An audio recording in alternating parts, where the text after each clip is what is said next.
नमस्कार बच्चों, मैं तेजराम मीणा, सहायक आचार्य ABST राजकीय महाविद्यालय Bayana Bharatpur, BCom part third year के विषय अंकेक्षण में आज का जो ये लेक्चर है वह है प्रमाणन एवं अंकेक्षक, वाउचिंग एंड ऑडिटर। यानी वाउचिंग के संबंध में एक ऑडिटर को किन किन बातों का ध्यान रखना चाहिए, इसके संबंध में आज हम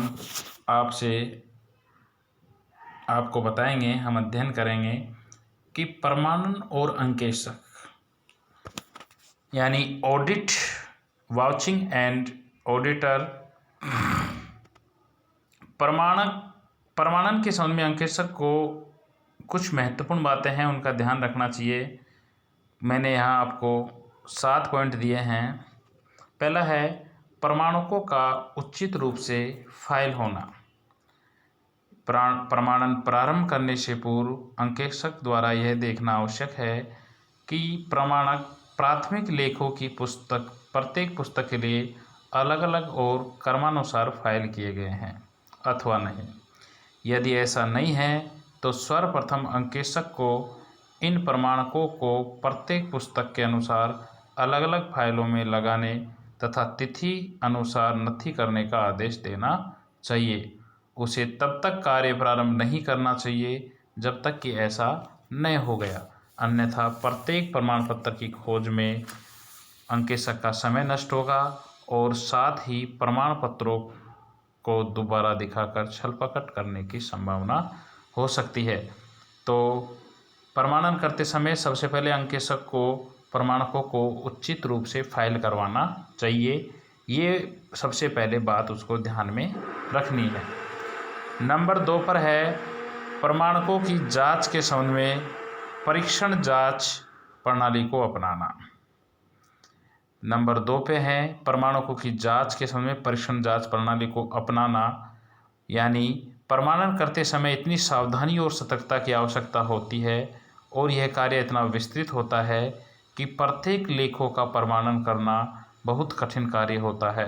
छोटी संस्था में तो प्रमाणन करना संभव हो सकता है, किंतु बड़ी संस्था में यह कार्य प्राय परीक्षण जांच द्वारा होते हैं, अर्थात संपूर्ण लेखों के स्थान पर कुछ चुने हुए लेखों की जांच करना ही परीक्षण जांच होता है।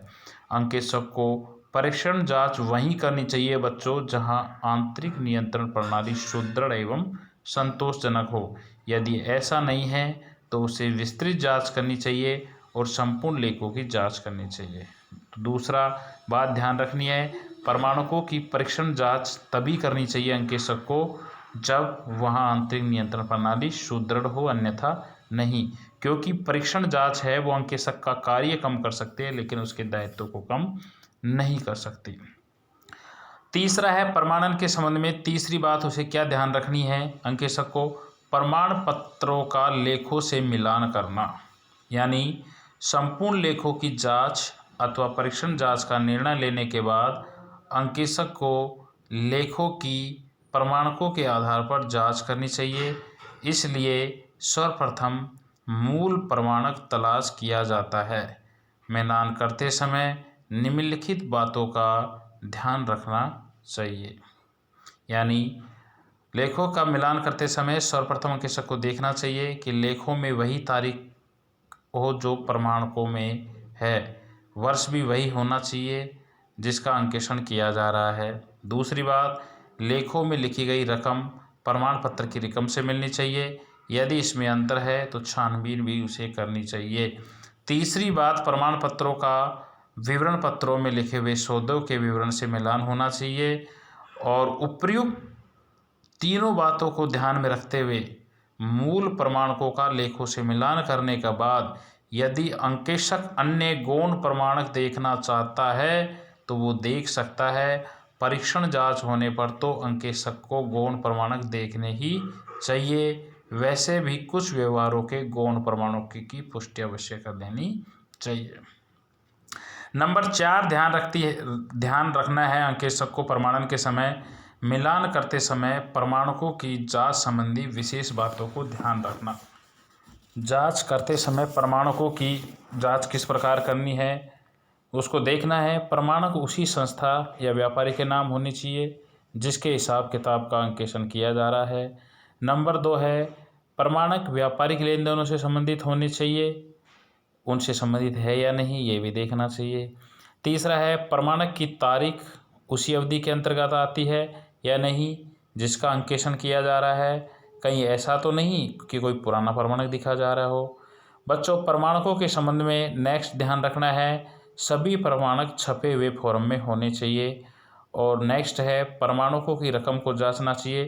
प्रमाणकों के ऊपर जो रकम लिखी हुई है वह अंकों व शब्दों दोनों में लिखी होनी चाहिए और प्रमाणकों पर अंक लिखा होना चाहिए, उनके क्रमांक होने चाहिए और प्रमाणकों पर भुगतान पाने वाले के सही हस्ताक्षर होने चाहिए।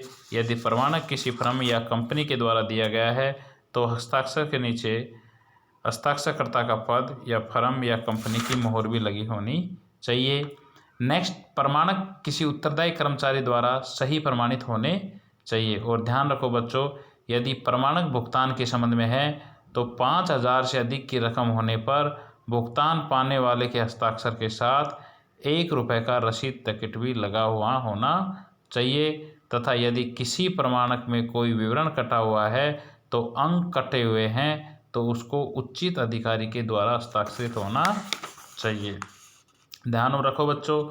नेक्स्ट है, प्रमाणन के संबंध में अंकेक्षक को नेक्स्ट ध्यान रखना है, पुस्तकों के प्रमाणन के संबंध में भी उसे कुछ महत्वपूर्ण बातें ध्यान रखनी है कि प्रमाणक से संबंधित लेन देन और लेखों का पूरा आशय प्राप्त होना चाहिए। अपर्याप्त संदेहजनक विवरण मिलने पर छानबीन अवश्य करनी चाहिए और जिन प्रपत्रों के संबंध में विशेष सूचना या अतिरिक्त प्रमाण की आवश्यकता हो तो उन्हें अवश्य प्राप्त करना चाहिए। अंकेक्षक को यह भी ध्यान रखना चाहिए कि लेखा पुस्तक पालन के सामान्य सिद्धांतों को ध्यान में रखते हुए किए गए हैं। उदाहरण के लिए ध्यान रखो बच्चों, पूंजीगत और आयगत जो खर्चे हैं उनको ध्यान रखना चाहिए। ऐसा न करें लाभ हानि खाते हुए चिट्टे पर दोनों पर बुरा प्रभाव हो गया, कहीं पूंजीगत को तो आयगत मान लिया और आयगत को पूंजीगत मान लिया गया हो। बच्चों, मैं आपको ध्यान दिलाना चाहता हूँ कि इस प्रकार की जो अशुद्धि होती है वो सैद्धांतिक अशुद्धि होती है, वो तलपट को प्रभावित नहीं करती। नेक्स्ट है, प्रमाणन में पुस्तकों के योग एवं लेखों की खतौनी आदि की जांच भी अंकेक्षक को करनी चाहिए, जो पॉइंट नंबर 6 है। यानी प्रारंभिक लेखों की प्रविष्टियों की जांच के बाद उनके योग की जांच करनी चाहिए, खड़े योग आड़े योग दोनों की जांच करनी चाहिए। उसके बाद खाता बही में की गई खतौनी की जांच करें और खातों के शेष निकाल कर देखें। इस जांच के संबंध में विस्तृत विवरण आपको हम और भी अन्य अध्यायों में बताएंगे। यानी प्रमाणन में ये भी है कि लेखों की अंकगणितीय शुद्धता की भी जांच करनी चाहिए। सबसे अंत में है, प्रमाणन करते समय अंकेक्षक को और क्या ध्यान रखना है, कंपनी अधिनियम 2013 के द्वारा भुगतानों पर नियंत्रण धारा 143 के अधीन क्या व्यक्तिगत व्ययों को आयगत खातों में प्रभावित तो नहीं कर दिया। धारा 180 कहती है संचालक बोर्ड केवल विशेष प्रस्ताव द्वारा ही कंपनी की सहमति से ही निम्नलिखित शक्तियों का प्रयोग करेगा। यानी कुछ शक्तियां हैं, अगर उन संचालक उनका प्रयोग करेगा तो विशेष प्रस्ताव के द्वारा ही करेगा। अब बच्चों, आपको मैं बताऊं कि प्रमाणन का कार्य प्रारंभिक लेखा पुस्तकों में किया जाता है और प्रारंभिक लेखा पुस्तकों में ही प्रमाणन का कार्य सबसे मुख्य होता है, क्योंकि प्रारंभिक लेखा पुस्तक है उनमें ही प्रमाणकों के आधार पर प्रविष्टि की जाती है। यानी मैं ऐसे कहूँ, प्रारंभिक लेखा पुस्तकों में जिन लेन देनों की प्रविष्टि की गई है उनकी जांच प्रमाणकों के आधार पर करना ही प्रमाणन होता है। और इसमें प्रारंभिक लेखा पुस्तकों में जो सबसे महत्वपूर्ण है वो है कैश बुक, रोकड़ बही। तो अंकेक्षक को रोकड़ बही का प्रमाणन कार्य बहुत ही महत्वपूर्ण समझना चाहिए। प्रारंभिक लेखों की पुस्तक में रोकड़ बही बच्चों सबसे महत्वपूर्ण है, अतः इसका प्रमाणन भी अधिक महत्वपूर्ण है। रोकड़ बही का प्रमाणन प्रारंभ करने से पूर्व रोकड़ विभाग में लागू की गई आंतरिक नियंत्रण प्रणाली को अंकेक्षक को अवश्य समझना चाहिए। यदि आंतरिक नियंत्रण सुदृढ़ हो और उसके अनुसार ही कार्य किया जाता तो अंकेक्षक परीक्षण जांच के द्वारा हिसाब की सत्यता पर विश्वास कर सकता है। ऐसा नहीं होने पर संपूर्ण रोकड़ बही का प्रमाणन करना चाहिए। अब रोकड़ बही का प्रमाणन करते समय अंकेशक को रोकड़ बही को दो भागों में बांटना चाहिए। सबसे पहले प्राप्ति पक्ष का प्रमाणन करना चाहिए और फिर उसके बाद में भुगतान पक्ष का प्रमाणन करना चाहिए, क्योंकि रोकड़ बहुत महत्वपूर्ण है और रोकड़ है उसके गबन की संभावना अधिक होती है। मैंने पूर्व अध्याय में बताया है। रोकड़ के गबन का एक बहुत महत्वपूर्ण तरीका है जिसको कंपटीशन के एग्जामों में पूछा जाता है, लैपिंग, टीमिंग और लेडिंग। ये क्या है? लैपिंग, टीमिंग, लेडिंग एक दूसरे के स्थान पर प्रयुक्त किए गए शब्द है। यानी प्रथम ग्राहक, जैसे मान लो आप कोई कैश ले रहे हो, कोई कैशियर है, वो क्या करेगा, पहले ग्राहक से प्राप्त राशि को गायब कर लेता है, अपनी निजी उपयोग में लेता है, दूसरे ग्राहक से प्राप्त राशि को पहले ग्राहक के नाम सौंपा देता है, तीसरे ग्राहक के राशि को दूसरे ग्राहक के नाम सौंपा देता है। ऐसे वो काफ़ी लंबे समय तक चलता रहता है और जब उसे हिसाब देना होता है तो पहले ग्राहक का जो पैसा प्राप्त किया था उसे अपने पास निजी उपयोग में लिया, उसको लेकर वो अंतिम ग्राहक के नाम सौंपा देता है और जब तक वो अपने निजी उपयोग में लेता रहता है। धन्यवाद बच्चों।